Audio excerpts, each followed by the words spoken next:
कई कार्यक्रम कर रहे हैं, जनता के बीच में जा रहे हैं और कई तरह की। देखिए, चूँकि करनाल लोकसभा मेरा अपना लोकसभा क्षेत्र है और यहाँ एक राउंड मेरा सभी 9 विधानसभा में होना है।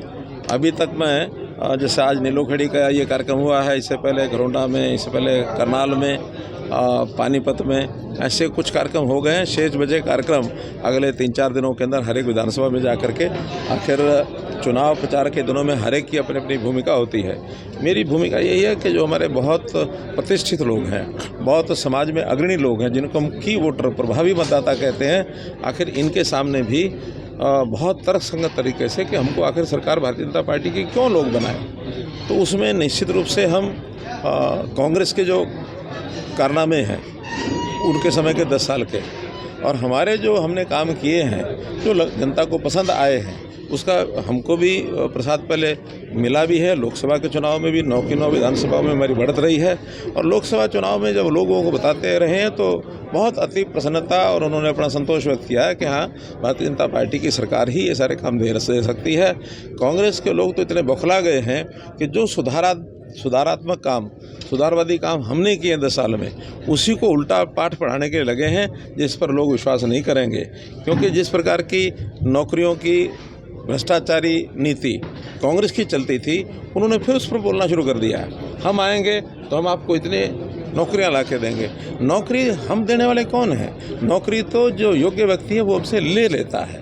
उसकी योग्यता के आधार पर उस टेस्ट में जब वो पास होता है, अच्छे अंक लाता है, तो वो नौकरी लेता है।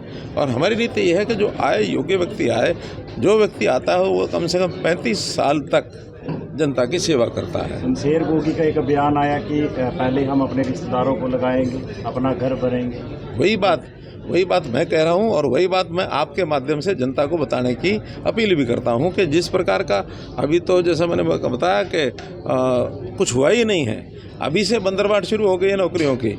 यानी सर, करनाल के भाजपा के प्रत्याशी हैं जगमोहन आनंद जी, उन्होंने कांग्रेस की प्रत्याशी सुमित्रा सिंह के ऊपर आरोप लगाया कि वो कार्यकर्ताओं को धमका रहे हैं और कहीं ना कहीं कार्यक्रम ना करवाने के लिए उनको प्रेशराइज किया जाए। मैंने बताया, मेरे पास पूरे हरियाणा से ये खबरें हैं, केवल करनाल की ही नहीं, हरियाणा के उनके जो प्रत्याशी या उनके जो प्रत्याशियों के गुर्गे हैं, वो इस प्रकार के फ़ोन कर करके धमकाते हैं, और धमकाने के बाद भी यानी उनके घरों में लोगों को भी भेजते हैं, लोगों को प्रभावित करने के लिए तरह तरह के लालच भी देते हैं। तो ऐसी विषयों से जनता भी जागरूक रहे, हम भी जागरूक रहेंगे, और आप लोग भी ऐसे विषयों को जरूर उजागर करें, ऐसा मेरा निवेदन। केजरीवाल लगातार दौरे कर रहे हैं, हरियाणा में है, कल भी रोड शो किया, परसों भी किया। किसी भी पॉलिटिकल पार्टी के नेता को करने ही चाहिए दौरे, लोकतंत्र है। हम लोकतंत्र में किसी को मना नहीं करते हैं कि दौरे ना करें। ये जनता के ऊपर निर्भर रहता है कि जनता ने सबकी बात सुन करके अपना निर्णय क्या देना है।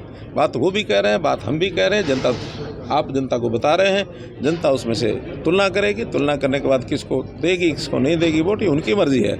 लेकिन इसलिए कह रहा हूँ कि जो केजरीवाल का अब इतिहास बन चुका है, ये लोग भूले नहीं हैं। भ्रष्टाचार के कारण से ही वो इतने दिनों तक जेल के यानी शिक्षों में बंद रहे, केस उनके ऊपर चल रहे हैं। और तो ये है, जेल के अंदर रहते हुए उन्होंने इस्तीफा नहीं दिया, जेल से बाहर आते ही इस्तीफा दे दिया।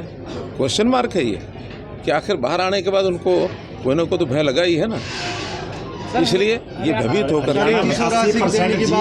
बीजेपी सरकार देने की बात कही, सर्वे के आधार पर देखा गया।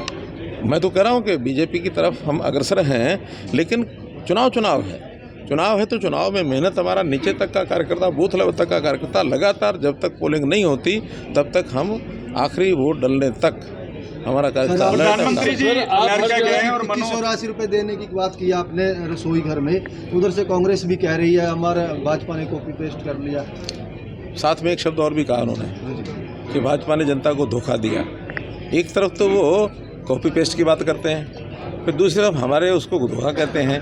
तो इसका मतलब ये सिद्ध तो उन्होंने कर दिया कि सबसे पहले उन्होंने धोखा दिया, तभी तो आरोप लगाएंगे हमारे ऊपर, और कॉपी पेस्ट की बात भी हम करेंगे।